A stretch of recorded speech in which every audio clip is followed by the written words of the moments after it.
Hey man, ready to learn a little about networking? Come and join me for Networking 101.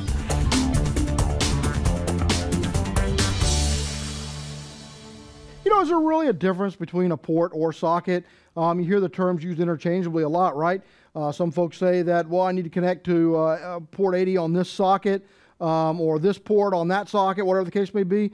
There really is a huge difference between these two, really when it comes down to correct terminology.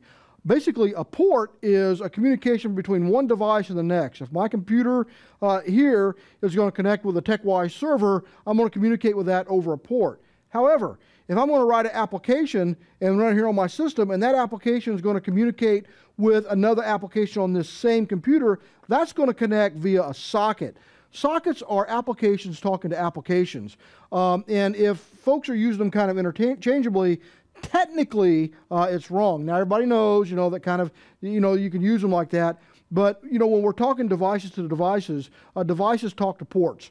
I'll talk to you on a known port. If I'm going out to port 80, I'm going to ask for a web service here, and then when the web service responds, it's going to come back with a random port on my machine, and we're going to make that connection, make that happen.